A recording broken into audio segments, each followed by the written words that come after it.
We are the anchors of Queer News Tonight, and this evening we discuss the queer headlines. A new study finds Gen Z women increasingly identify as queer and report broader attraction, while young men remain largely exclusively heterosexual. This highlights a widening gender gap in sexual identity. A viral post-Pride Trump Tower interview sparked heated debate as self-described MAGA gays disputed claims about LGBTQ+ rights, HIV funding, and transgender healthcare, drawing widespread online reactions and criticism. A Cambridge study found sexually transmitted antibiotic-resistant Shigella is rising rapidly among gay and bisexual men in the UK. The researchers are prompting calls for targeted public health messaging, surveillance, and prevention efforts. Senegal unanimously amended its constitution to define marriage as between a man and a woman, reinforcing existing anti-LGBTQ laws with harsh penalties and restrictions on advocacy. Stonewall Inn co-owners Stacey Lentz and Kurt Kelly say J.K. Rowling's anti-trans rhetoric has fueled global setbacks. They warn that attacks on transgender rights may eventually threaten marriage equality and LGBTQ adoption rights, too. All this important LGBTQ+ news and more this evening on Queer News Tonight.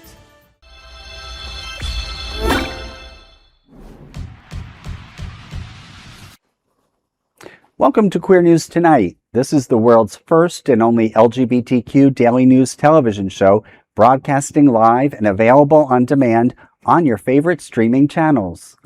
Analytics company vidIQ has certified that Queer News Tonight's YouTube channel has the world's most popular LGBTQ streaming news show. Our queer stories have reached over 12 million views. We are proud that Queer News Tonight has more YouTube subscribers than any other LGBTQ brand in Florida. We thank you for watching and supporting our voice and our rainbow family. There is no other news program in the LGBTQ world like Queer News Tonight. It is Thursday, July 9th. We are live and literally out of the closet and into the headlines. So many of your important stories we will tell this evening on Queer News Tonight.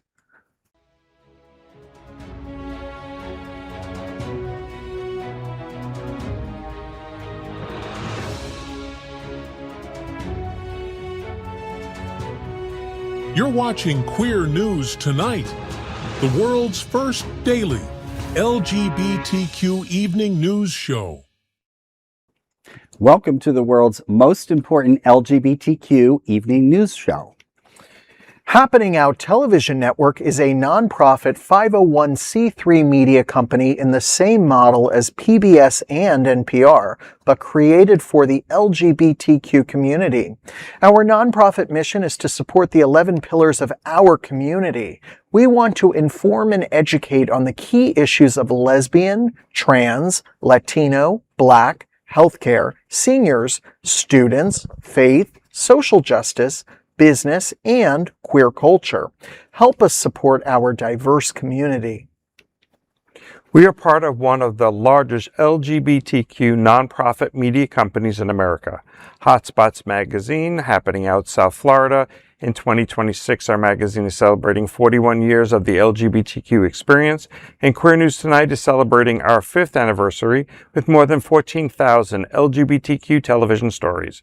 We present South Florida's major LGBTQ events, including Pride Fort Lauderdale, Stonewall Pride, and Pride Fete.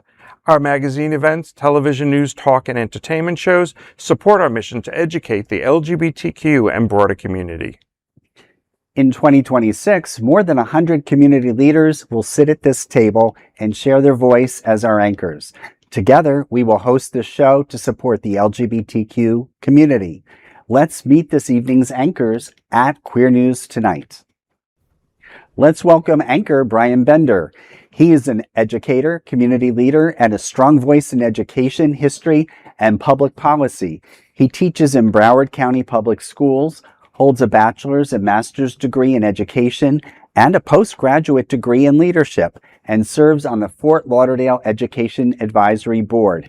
Welcome to the show, Brian. What's happening out? Thank you so much for having me, gentlemen. You know, my name is on so many lists of places where I'm not allowed to be, so I am so happy that this is one place where you talk behind my back and not directly to me. What's great? I was talking behind your back while you're doing the opening number. Well, thank you. Well, you know, Glenn. I was like, are you off your meds tonight? Because it seemed like you were Glenn, very animated. Glenn, I offered that information. You didn't even have to ask me because I feel so comfortable telling you about my pharmacological whatever. It's great to have you both here at this popping? table. What was that? Still popping. No pill popping. I am prescribed my medication. Anyway, well, thank you, gentlemen. I'm very excited to be here. Let's welcome anchor Glen Weinzimer. He's been a South Florida advocate for over 30 years, Copy me. raising awareness and more than $16 million for the HIV/AIDS community for 20 years. He's also a travel director and corporate events planner. Welcome to the show, Glen. What's happening out? Tell us, Glenn, what's happening out? Everything and nothing at the same time. Right. Exactly. But I am thrilled to be here with you two lovely gentlemen. Thank you. And I use lovely as a very loose term. Feels very loose. Yes, it is. But it is always good to be here and hear your opinion on things that I may or may not agree with, but happy to hear you voice. But happy to say I agree with you and move on, right? Exactly. Me too. So Great. I'm happy to be here. Thank you.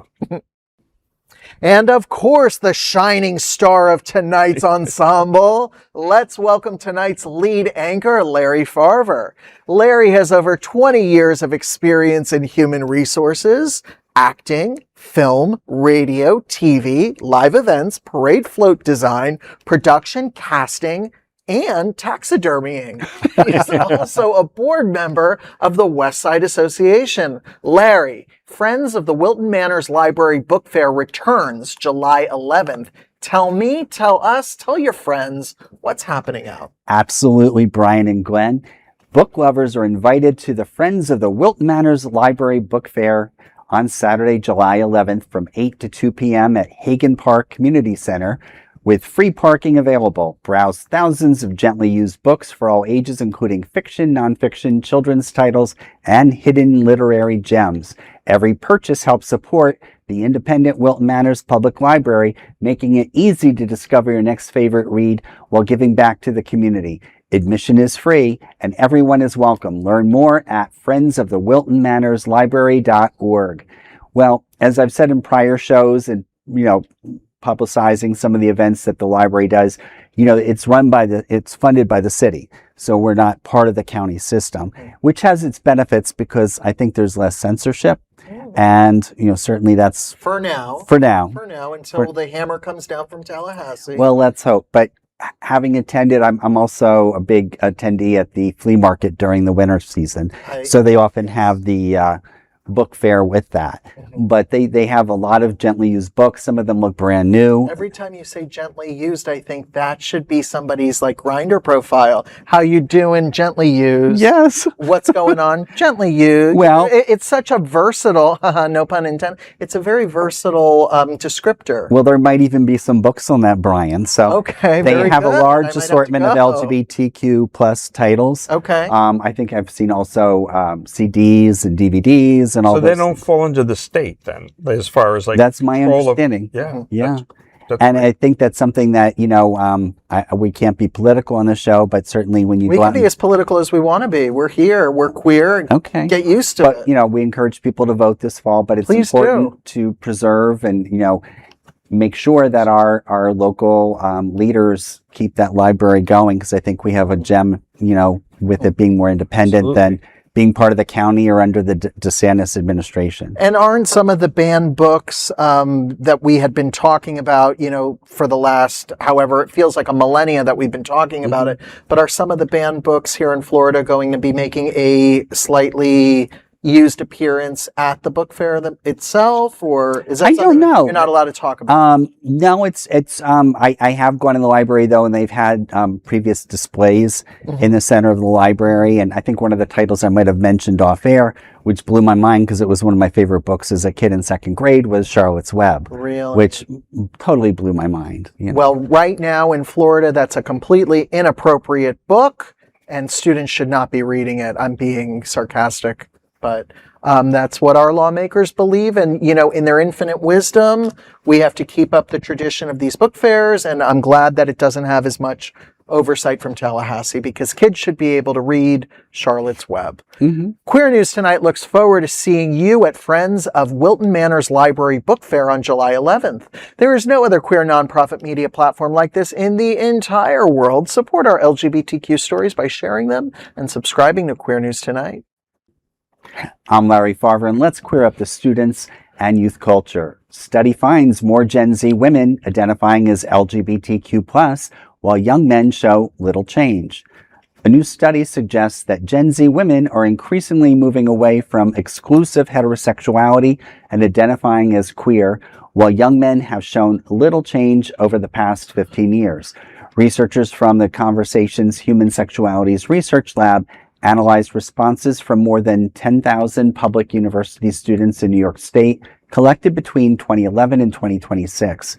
The study examines sexual attraction, sexual behavior, and self-identification. According to the report, the findings do not refer to whether young women and men are changing in similar ways. Researchers added, quote, "In our analysis, this gender gap is not only about who claims an LGBTQ+ identity, it is also about the boundaries of heterosexuality and how they're changing." End quote. The findings show that the share of women reporting attraction beyond men rose from 22% in 2011 to nearly 50% in 2026.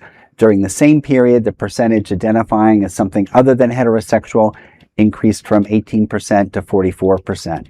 The report also references a 2023 Gallup poll, which reported that the share of Americans identifying as LGBTQ+ has more than doubled since 2012. Researchers found that the trend was broadly consistent across racial groups, while young men remained largely concentrated in exclusive heterosexuality, with little measurable change over the study period.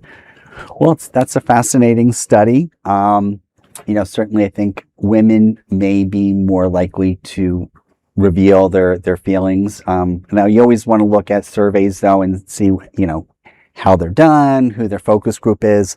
Having come from the greater New York metropolitan area, if that's where the survey was, I think there might be larger concentrations of people who are probably more highly educated, more open to exploring who they are, and maybe less restricted. What do you all think? And I think that you've got to take into consideration also the political environment we're in. Yes. It is, women aren't as attacked or under as much attack as say, the LGBT male portion of our community. Yes. And I think there's a lot of pressure to stay in the closet or to just remain, to fit in.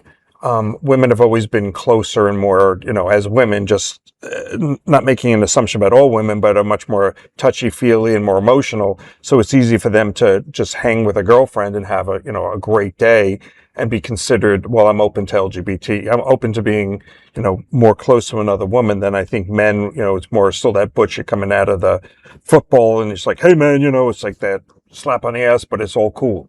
And I think that's playing a role in it. And it hasn't made it easier over the last last decade with the president sort of pushing against LGBTQ and making it harder. I also think that in the New York market, I would think it'd be much more liberal. Again, going back to educated and not to say people in the Midwest don't have the same opportunities, but I think it's once you've had more life experience and you live in a bigger city, you're exposed to more things, where if you're living in smaller farm towns and stuff, it's just not there. It's not in your face. So the chances of coming out or sharing and the thought of being ostracized by your community is scarier when you're in a smaller town. Mm-hmm. Toxic masculinity says that, a woman can have a fling with another woman and it doesn't mean anything about her. She was going through a quote unquote phase. If a guy has a fling with another guy, unless he keeps it a complete secret, he is forever labeled as a gay guy. So there's a certain level of fluidity built into the culture of men and women. Also, the object of gaze gaze, G-A-Z-E, the object of what straight men look at are usually pornography featuring 2 to 3 women or a woman solo. So for a girl or a woman, hopefully of age, nothing underage, but But if a straight male is looking at pornography featuring two women, it kind of creates an incentive structure for women to maybe fool around with other women because they're trying to entice heterosexual men. Number one, that could be one reading of it, and it's not the most charitable reading of it. And also, I think that women are less socially stigmatized for going through different, I don't want to say that being a lesbian or being gay is a phase, but I think that there's more wiggle room for women in the cultural sexual space for them to find out who they are than for male adherence to our political culture, you know? So it's not surprising that 15% of whatever it was that, you know, it hasn't changed for men, basically. And I think that that's very telling, you know, that it's opening up more and more for the ladies and not so much for the gentlemen. And I would have said that patriarchy hurts women, but I was listening to some really good discourse that says patriarchy really hurts men because it's rich, wealthy, powerful men sending less rich, less powerful, less wealthy, less connected, plugged in men to do the bidding of the communities that they live in. Take the military, for instance. Take, you know, any job that people don't want to do. That's the patriarchy at work. So it hurts women, but it also hurts men at the same time. And I think that this is an outgrowth that men don't feel comfortable being able to explore different parts of their sexuality without being labeled for the rest of their life that they are a gay person. I think that's the biggest thing, is being labeled for the rest of the life. Yeah. And you look at some of the things out there that are trending where they talk about, you know, some of the most homophobic right-wing men, maybe who protest too much. That's their mechanism for really fighting the feelings they have. And it's almost a blind rage or action that comes out of it. And, you see that in a lot of movies, like even like the show Heartstopper. You know, the people that were pushing the hardest against it were the ones that were actually not misusing, but like torturing the guy who's openly gay, and turns out in the whole time that he actually had a crush on him. You know. Well, it's like the thing with the GOP conventions where Grindr and all the other blows up. And I mean, that's very telling. And you wonder, you know, when some of these men who say that they identify 100% as heterosexual, in reality, you know, they can't even answer a survey that's confidential because it's so ingrained that, you know, they're a man and this is what men do.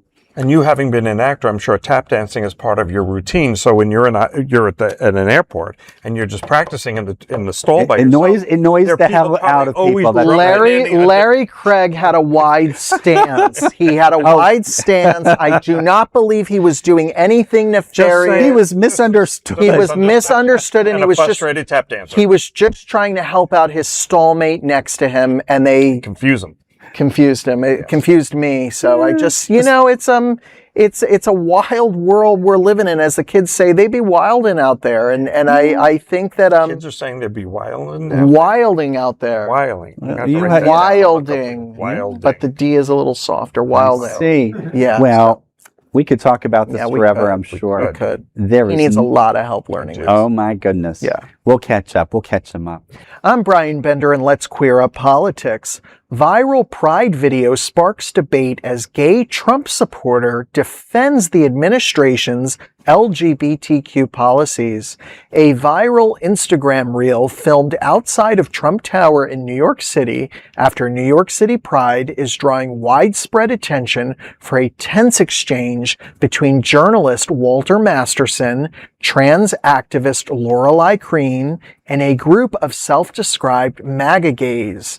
The interviews focus on LGBTQ+ rights, HIV funding, and transgender healthcare. Masterson opens the video by saying, quote, "If I sound confused, That's because I am, end quote. When he said the workplace protections and HIV funding are under direct attack in the Trump administration, one interviewee responded, quote, I don't think any of that's true. During his first administration, he was actually on a mission to eradicate HIV in the United States, end quote. Commenters identified the interviewer as Brandon Struck, a conservative activist who has participated in the January 6th Capitol riot. Struck pleaded guilty in 2021 to one count of disorderly conduct at the Capitol as part of a plea agreement, received 3 years of probation, and was ultimately pardoned by President Donald Trump in January of 2025. The video quickly spread online, prompting reactions ranging from oh my God, wake up, Mary, to, quote, I'm so embarrassed for him, end quote. Well, I love this guy's, his interviews where he'll go to like a MAGA fest or a NASCAR meeting or something in a small town, and everybody will be wrapped in like an American flag, or they'll be wearing a T-shirt that says, these colors don't run, or God bless the USA. Which, don't get me wrong, I don't think one side of the political aisle can say God bless America, and I love to wear me an American flag. I actually have an America 250. But I've never voted Republican. I just want to say that. So I don't think there's one side of the aisle that can claim patriotism, but I love it when he goes up to these unassuming people who are draped in the American flag, starts talking about gay people. They start talking about the rainbow flag, and he goes, yeah, don't you think it's so awful when people base their whole identity around, a flag, or base their whole identity around a certain identity? And they lose the plot because they're literally wrapped in their identity of the American flag. So, bravo to him and this guy, Struck. You can live wherever you want to live. You can live in the United States. You could live, happy for you that you were pardoned. I don't mean what you did, in my humble opinion, or what you didn't do. I don't know the legalese behind that. I think you still committed something, even if you were pardoned, because I think part of receiving a pardon is that you have to admit guilt. So there was some guilt admitted there. Happy you're able to continue on with your life. Hope we don't cross paths in the future. And what a coincidence that you were, caught on camera, or you wanted to be interviewed and talk about how wonderful the Trump administration is. I hope you get a job with them. Good for you. I think it's important also to note that, like, the facts that he was saying that the Trump administration has not gone after the LGBT community has actually been a supporter. Just this month, there's 4 things that happened within this month, or last month, actually, in June. But it was more cutting of HIV funding and AIDS funding for South Africa, where we know that it's a horrific issue there, and with U.S. aid having been cut, there's less medication and education going out to those communities and those countries, which means that they have more unstable governments, because as their hierarchy, as you will, or political leaders get sick, there's no one to backfill into that because of their education system, their social and economic system. So, right there, we can say, yes, he has hurt the LGBT community. I think it's the Department of Education Office of Civil Rights is stopped pursuing cases of hate against transgender. That also came up this past month. So there's so many incidences where you can point to actual fact of being discriminated against, being put on, being marginalized within that administration, that you can't just say he's done nothing but support us as a MAGA gay person. Yes, these things are facts. Like, you can pull it up, you can look at the statistics, you can see where the money was taken away from. So I think it's great that the interviewer caught him and made him make these statements, where he voluntarily made these statements that are not accurate. Yeah, no, and I think it's great that you had different generations. You had a 17-year-old trans activist, Lorelei, and then, the Walter, and the timing was great. And I hope that we have more conversations like that, because I think it's important to show the contrast even within our own community. You look at, we could go on and on about this topic. It would make a great topic just for a show. But, we look at the power struggles within the LGBTQ alphabet, and, the divisiveness, and we can't let the right wing rip us apart. We need to remember that we need to be, we don't have to, we can agree to disagree, but we need to be, united as a community. Right. And I don't think it matters which where you fall under the spectrum. Whether you're LGBTQ or you're straight, there should never be a complete agreement. I think disagreement and discord creates conversation where you can learn more about the people that you are interacting with, and ultimately hopefully find, no one should ever win in politics. Everyone should lose something. Mm-hmm. There should be a compromise. And so I just think, I'm with you on it. Because I'm a history teacher, I'd like to just interject this. There's always been bootlickers in every political movement. There has always been people that are willing. Not just at Ramrod? Not just at Ramrod. Why do you always have to bring it back to Ramrod? Well, because those bootlickers. Well, that's true too. Those are called boot black. But anyway, there's always been bootlickers in the community. There have always been people that cozy up to power. And, this guy, Struck, I can't get into his mind. I don't know. But, I think he probably feels that he owes a great deal to the president now that he's been pardoned. So he's going to go out there and he's going to talk up the government. And, we live in the United States, rah, rah, rah, USA, USA. Good for you. Talk them up as much as you want. But people that actually are educated on the topic are going to know that what you say is not the case. Cutting HIV funding, removing certain things that can be spoken about, taking away hard fought rights for flags, for rainbow sidewalks, you name it, they're coming after it. When you call Pride Month Nuclear Family Month in so many jurisdictions across the country, that is an all out assault on LGBT culture, LGBTQ plus culture. And one final thing that I want to say, and it might not seem apparent, but I think it's very much... Because we're almost into 2 hours. Shut up. I think it's very important that, in places like islands like, let's say, St. Lucia back during the slave trade, a lot of the people that own those plantations, they were white men that either lived in Europe, in France, or in England. Who did they get to administer the other enslaved people on those plantations? They were absentee landlords. They were absentee plantation owners. Who did they get? They got other folks that were also enslaved as well. So I'm glad that this person is able to have a rosy opinion about what this administration is doing. But just remember, at the end of the day, they're coming for our rights here at the table, and they're coming for yours as well. And I pray one day you'll see the light. So you want to take us out of here? Absolutely. And I just saw something, and, just a glimmer of hope, with a positive moment in the transgender community. Sarah McBride was at a session recently, and the chair was insulting her and called her Mr. McBride. Mm-hmm. And the other one of the other speakers there said that's absolutely unacceptable. Mm-hmm. And he stood his ground. And luckily, Sarah maintained her composure and called him Madam Chair, mm-hmm. in spite of the insult. And the other gentleman sitting there, and I'm forgetting his name at the moment, basically said, you know what? We're not going to put up with this. And then, the insulting gentleman basically said, well, then we're going to adjourn the meeting. But, they made their point in a positive way, supporting the transgender. Mm-hmm. It's like chickens for KFC, chickens for Chick-fil-A. It's roaches for Truly Nolan. Oh my God. I just made that up in my mind. You did, and you just went way off into space. No, I didn't. I'm Larry Farver, and let's queer up health. Cambridge study warns drug-resistant sexually transmitted Shigella is spreading among gay men.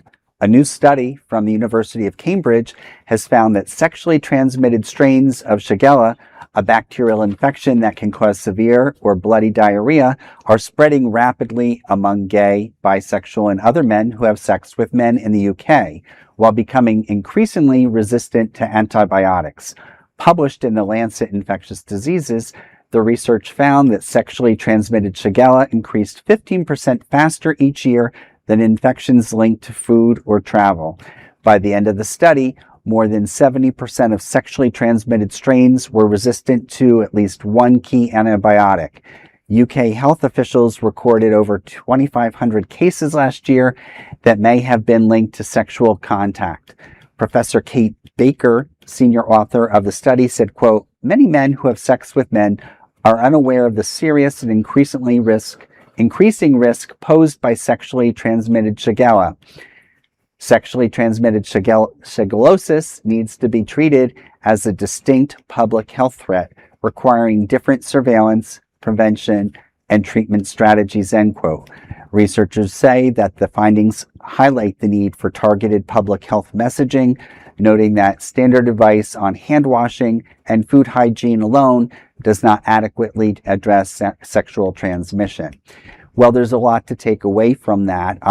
But don't take Shigella away from that. Okay, I won't. Yeah, don't. No, but looking at the cuts that we've had by our current administration with the CDTC, it's just a matter of time that we see where that. We're all going to be infected with Shigella and not have a cure for it. Speak for yourself. There's a cure. My goodness, girl. But it sounded like it was becoming more resistant. Well, that yes. certain strains are. Yes. I think the important thing to keep in mind here is Shigella is not just a sexually transmitted disease. You can also get it, because my background is more in hospitality and food and all of that. And Shigella is also a food disease that if you have uncooked, say, chicken over a sauce and it drips into it, you can get Shigella from something as simple as that. And that's why when you look at the Department of Health, when they come in and do a restaurant inspection, one of the first things they look at is where is the raw meat compared to where your vegetables are, where your sauces are. And if it's not on the right shelf, you can be shut down for something like that if it's a consistent problem.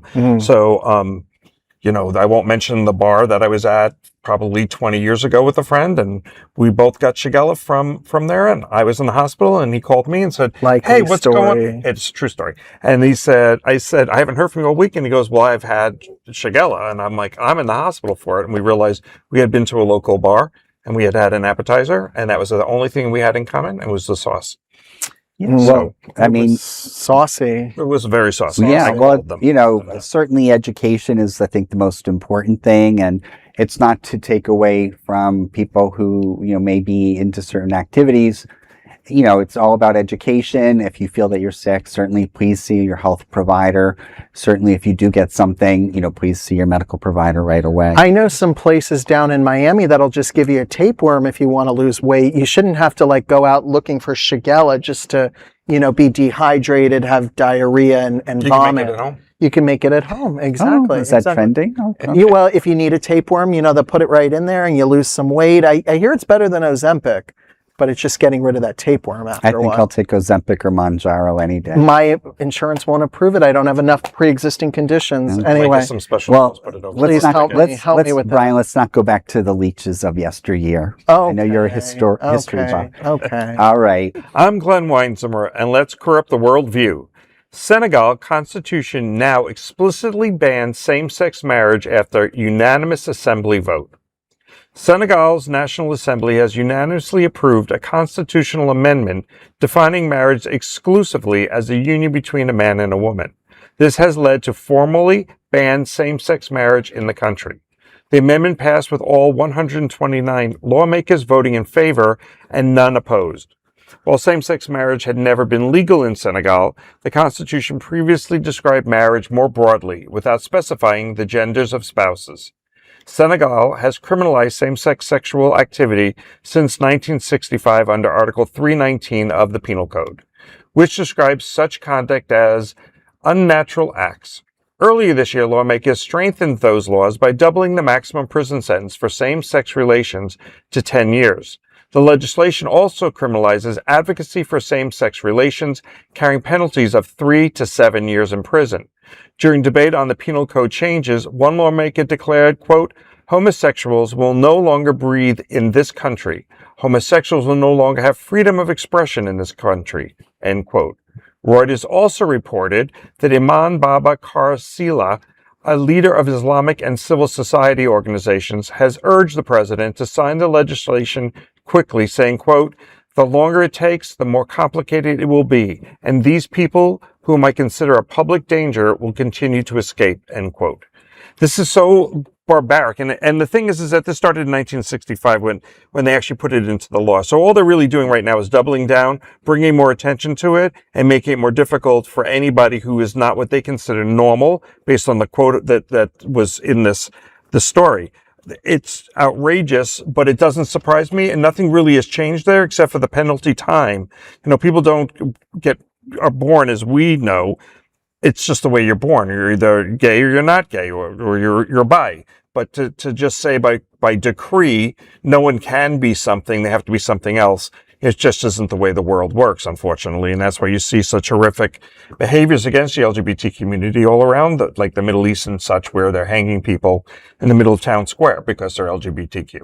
Well, they're LGBTQ coming up against, against barbarians. I don't normally use that word, but I actually think it really fits. What do you say to barbarians? This Baba Sai, whatever. I don't want to be disrespectful to his culture, because some cultures produce very lovely people and some produce very ugly, barbarous people. But I have to say, if the whole voting body, over 129 representatives are all going to vote that way, well, then you're a country of barbarians, unfortunately. And I'm not saying that about the regular folks that live there. I'm not saying that about the gay folks that live there or the queer, gender nonconforming people, but the people in power are barbarians. I am so sorry that the United States currently does not have a refugee program for gay people needing to exit to third countries, and hopefully a country like South Africa or a country, some kind of a country in Africa will be able to accept the people that are going to end up being refugees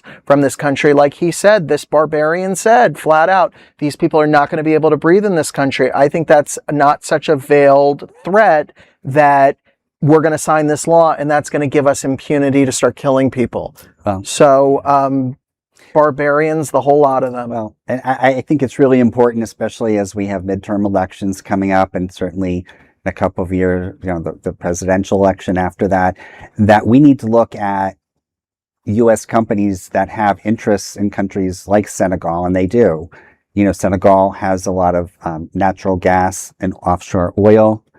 They have other interests, but there are many companies that I was kind of surprised that have interests there. Cosmos Energy, Contour Global, Seaboard Corporation, KFC is looking to sell their fast food to the middle class market, which is growing in Senegal.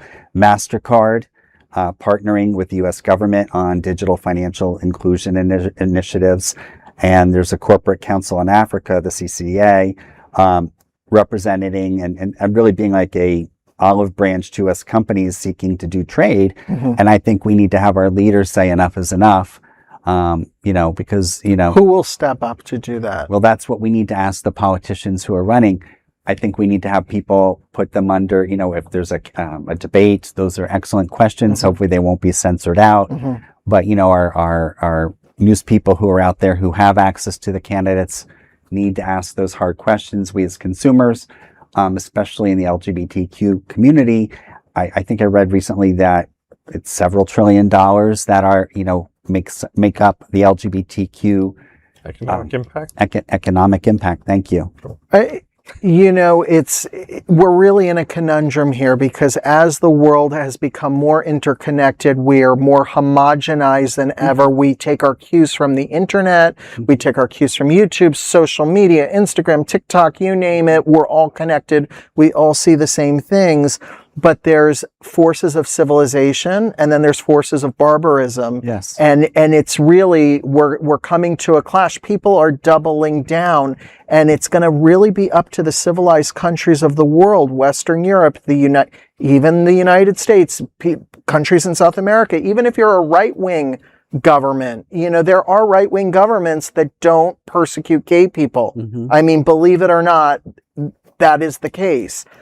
It doesn't mean I support right-wing governments, but I'm just saying we need a coalition of civilized countries to come and say we will not do business with countries that still engage in barbarism. Doesn't matter if your whole parliament voted for that. It doesn't matter. You're all barbarians if you're going to vote for gay people to do that. It does come down to economics. If you look at the Middle East, the only reason that we're embedded there as hard as we are is because of oil. If it wasn't for oil, we probably would let them do their own thing. We would have no interest in it. But as long as we have an economic interest in it, and it's a small, powerful group that is controlling everything from microchips on down.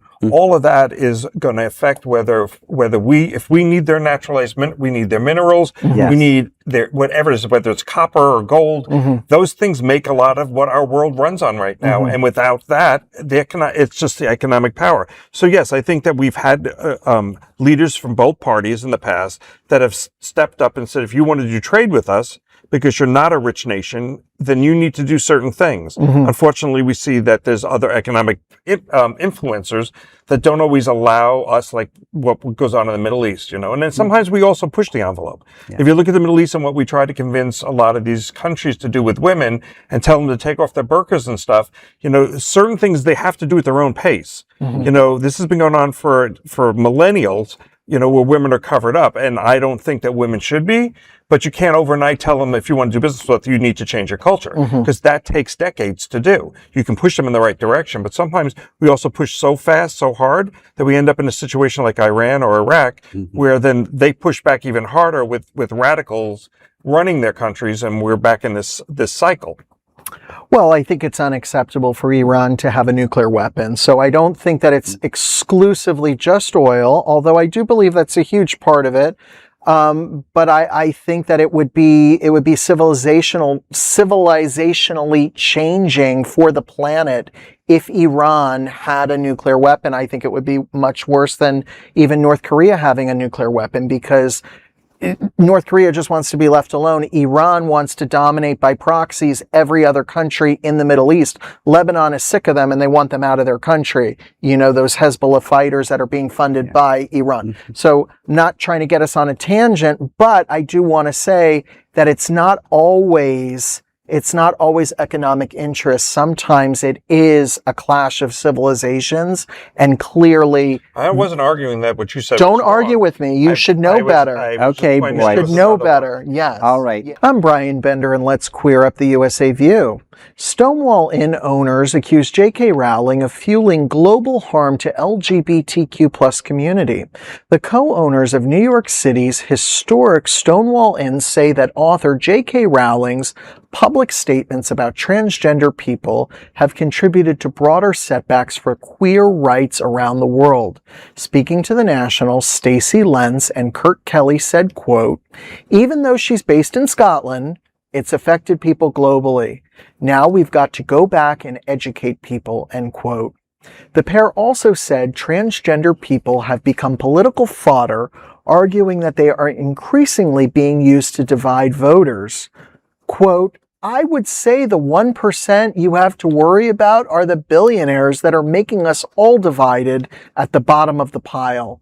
That's who's taking away your rights," end quote. Lentz and Kelly also criticized recent court decisions affecting transgender rights, including rulings on the legal definition of what a woman is in the UK and participation in school sports in the US. Lentz called claims that transgendered women pose a widespread threat in women's spaces as misinformation. The co-owners also warned that challenges to transgendered rights could extend to same-sex marriage and adoption. Well, I don't disagree with anything that they're saying. Let's hate on J.K. Rowling because, but I do like the Scottish people, because when they came to Boston, they had a wonderful time. They were putting cones on. I guess it's a thing in Scotland. So I'll give her 1 point that she's from Scotland, but she gets like a -100 for everything else. She's a trans-exclusive revolutionary whatever a TERF is. She doesn't like people that are born male who now identify as female because she sees a boogie person where one doesn't exist. She thinks that men are going to pretend that they are transgender so that they can get into women's changing spaces. I think the data is very slim, if non-existent, on that. I do not know a single transgender person who has gone through whatever life-changing therapy, hormones, whatever it is, just so that they could menace and, catch, cheap glimpses of women in changing rooms. So that's number one. Number two, as much as I love Stonewall Inn, and it's a wonderful National Historical Site, and it was the first brick was thrown there, and love it, why are these people the owners? Why are, like, I love that they have hot takes, but we have hot takes too. Join us at the table. Like, I don't understand, kind of the significance of their hot take, other than the fact that they are rich enough or well endowed enough to own the Stonewall Inn. I hope I'm not being offensive I think here, but I mean, they don't identify I assume they're maybe a heterosexual couple. okay, great. And if whether they are or not, they're allies to our greater community, and we need to encourage more of that. I mean, one of the takeaways I had in looking at that is it's interesting that J.K. Rowling addresses transgender women as being unacceptable in her vision or world. Mm-hmm. She doesn't talk about transgender men, Mm-hmm. but I think unfortunately there are people that follow her because she's the storyteller. She's created this whole wonderful Harry Potter phenomena that's probably been going on for 20 or 30 years. And all of a sudden now she decides to speak out hatred, spew hatred. And what I would like to say is, maybe we need to stop supporting her creative works. I mean, it's hard Mm-hmm. because sometimes it's hard to separate Mm-hmm. the creative force from, what comes out of their mouths or their actions Mm-hmm. from the art they've created. And, without going into the details and getting on a tangent, you look at Michael Jackson. His music is legendary. It always will be, but he had controversy. Mm-hmm. But shifting back the attention on J.K. Rowling, who's still alive, she, is full of hatred.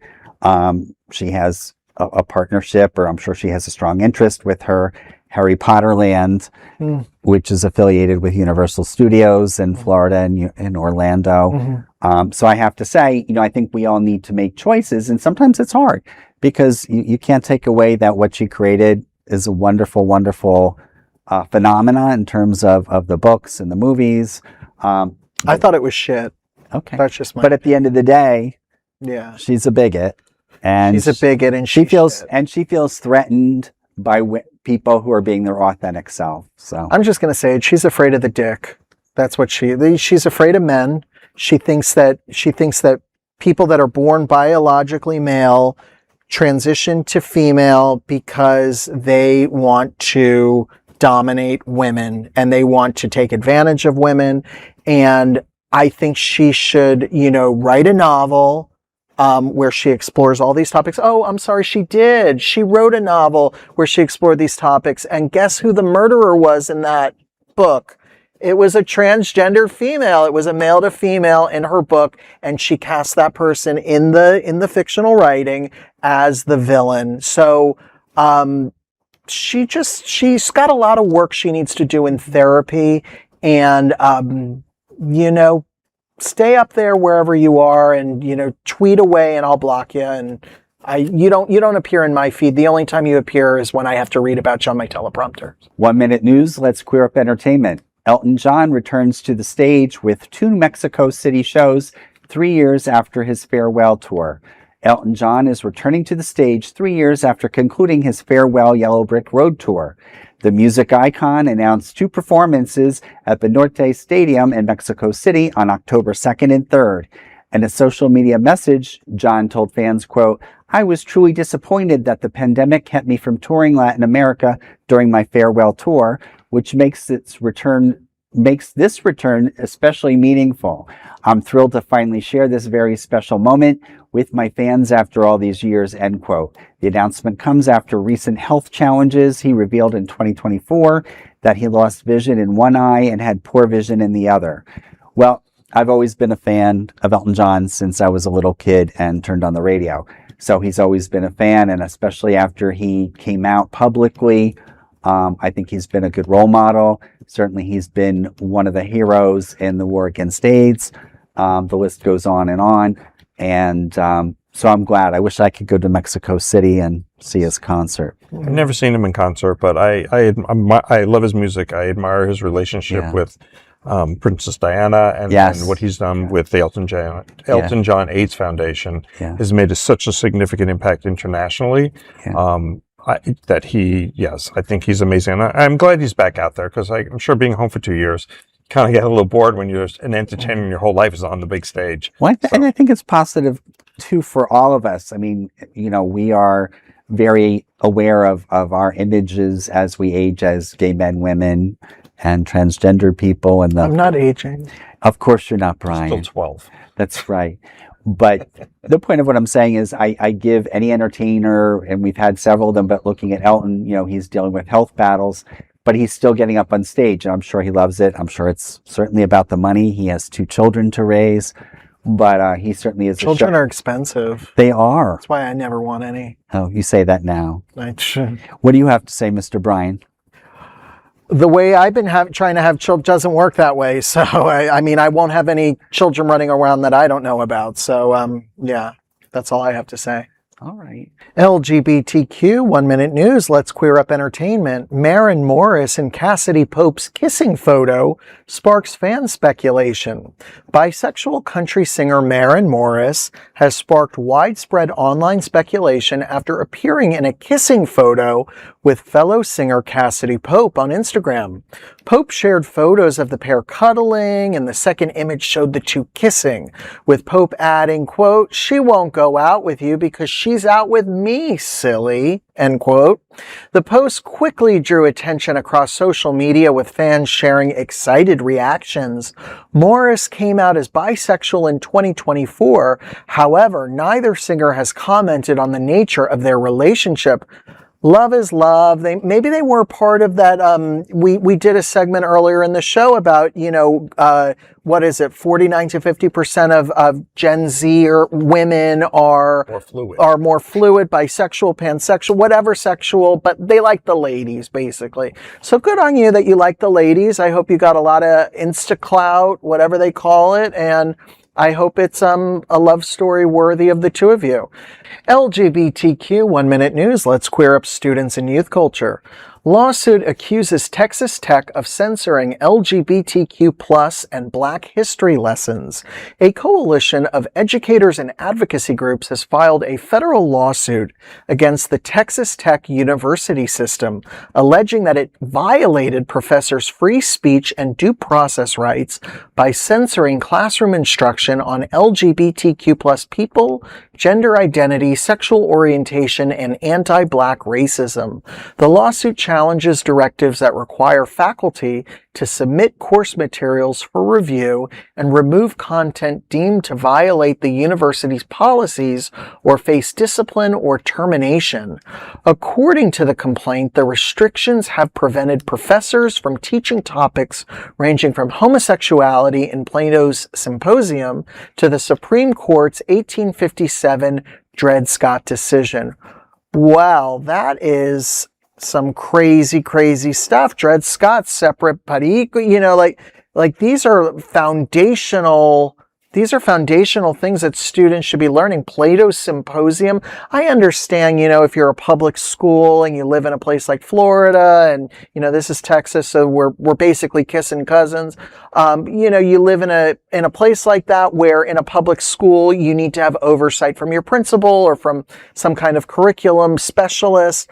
But to be a college professor and not be able to make decisions that are in alignment with the curriculum that you've been tasked to teach, I think we should leave it to the experts. I think we should, as they said during COVID, we should trust the science. And I think, as we say during this era of repressive government, we should trust the experts. And the professors are the experts.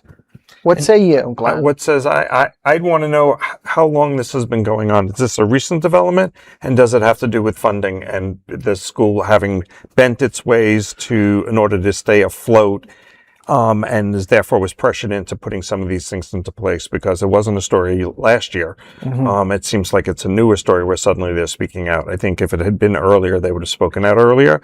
I think this is unfortunately back to politics, and I hate that we constantly go back in a circle, back to that. But in this case, I think the only reason the school would take such a stance is because they're being pressured by an outside source. Yeah. Well, I mean, hopefully we'll see some things that have been developing in Florida with college professors having the latitude to speak more freely after a Supreme Court ruling. Doesn't mean that funding isn't going to be impacted by our current administration. So we'll see if that turns into a wrestling match of some kind. But, you feel for people. I mean, one of the, and I think, certainly I know, Brian, you're a big history buff. Don't remind me. Oh, I thought you were going to say something else. Oh, okay. Okay, yeah. All right. Yeah, history buff. Yeah, that's having enjoyed history throughout my life, I often think you lived through a lot of it. Thank you, dear. Your day will come, honey. That's right. And so now you got me off track. I got you, man. Okay, wait, I got you back. Thank you. Between the two of us. Between the two of us. He won't survive. Yes, that's right. A combined living ages together. But you hope that, some of the best history teachers I've had, social studies, if I don't want to really go back before they called it history classes or whatever, where, that there were life lessons to not repeat, in a negative sense, that we would evolve as a society. Oh, we haven't. But we have to keep on encouraging that. So I went to a history, I'm going to close this out, but I do want to say this. I went to a history convention and they said, what year do we live in? And everybody said 2026. I had to think for a second. I didn't remember, but I knew that it was 2026. And really, we are living in the year 1600. Things have not, technology has changed, but our mindsets have not changed. We have feudalism, techno-feudalism is back. We have caste systems. We have, people might not be called enslaved, but we are definitely living in an outgrowth of the medieval era. And when Larry and I were younger in school in the 1800s, we were never taught anything about Native Americans. I mean, we came here and we saved everybody. There was no talk about slaughtering entire generations of people and then exiling them to the swamp in South Florida when, we came here and shot them with guns when all they had was bayonets. Do you know how school is always limited what we learn based on what they want us to believe. Absolutely. Do you know how Christopher Columbus was able to get the native Taino people in the Caribbean islands to search for gold and other minerals?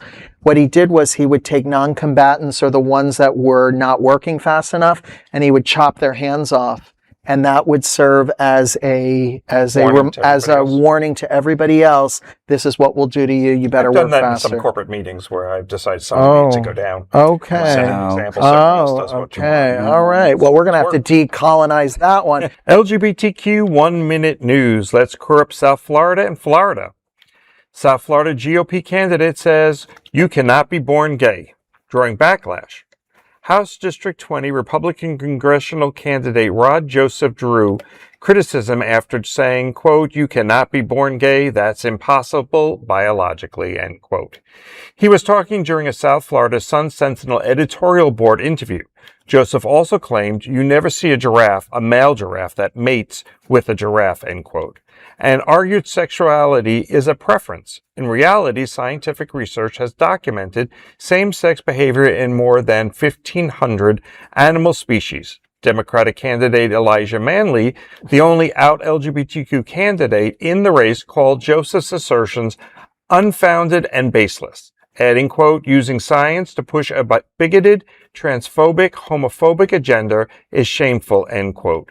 I was in South Africa in 2010, and I did see two male giraffes that were necking.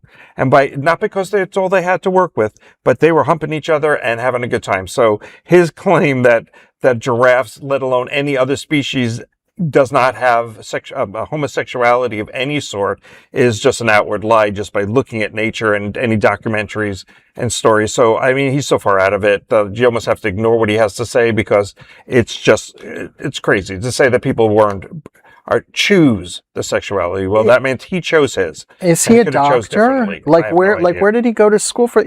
I am so bored by this. What is this story about actually? Was it a hateful politician saying that gay people don't exist? Well, I got news for you. You don't exist. Bye. I mean, it makes just as much sense. You could say you could say anything you want. You could be as hateful as you want to be. You're pandering to an audience. That's what you're doing. And I love what Elijah Manley said. Elijah, he's a great friend. This is not a political endorsement, but I am going to say he would be wonderful as our representative here in Florida. You go out there and you draw your distinctions against these hateful monsters out there, because I believe you would do an excellent, amazing job. Thank you, Elijah, for speaking back against hate. And, when these people go low, go a little bit lower and then go high. Well, and it's refreshing. I had the opportunity, again, I'm not doing an endorsement, but I had the opportunity to attend one of the Wilton Manors commissioners kickoffs in the city. And I had the opportunity, just by chance, meeting Debbie Wasserman Schultz. Oh, lovely woman. Yeah, it was just, she happened to be there, support of one of the candidates that's running, and asked me a few questions. And I just was very honored to meet her. But the point of what I'm saying is, whether it's Elijah Manley, who may be elected, or Debbie Wasserman Schultz, who's an ally. She's not LGBT identifying, but she certainly supports our community. That's wonderful. And it's a shame that somebody such as this GOP candidate, who happens to be a minority, cannot support us in the minority community. Let him show his true colors. And Absolutely. hopefully that our electorate is smart enough to realize that it's Let's not hope. right. That's all you can hope for. LGBTQ 1 Minute News. Let's queer up drag. RuPaul breaks her own Emmy record with 11th reality host nomination. RuPaul Charles has extended her record as the most Emmy-nominated host in the Outstanding Host for Reality or Reality Competition Program category, earning her 11th Primetime Emmy nomination. Last year, the RuPaul's Drag Race host became the most nominated person ever in the category, with 10 nominations. This year, she will once again compete against the Traitors host Alan Cumming, who won the award the past 2 years. Other nominees include Top Chef host Kristen Kish, Love Island USA host Ariana Maddox, and Survivor host Jeff Probst. RuPaul's Drag Race and companion series RuPaul's Drag Race Untucked earned a combined 11 nominations across multiple categories, including Outstanding Reality Competition Program, Outstanding Host, Directing, Casting, and Production Design. The 78th Primetime Emmy Awards airs Monday, September 14th on NBC and Peacock. Well, we certainly wish RuPaul well. One of the things that should be noted, she has won 14 Emmy Awards, and these nominations are quite impressive. One of the key things that I just was noted is that she is the most decorated Black artist in history in terms of winning Emmys as a person of color. So I think that's a remarkable achievement.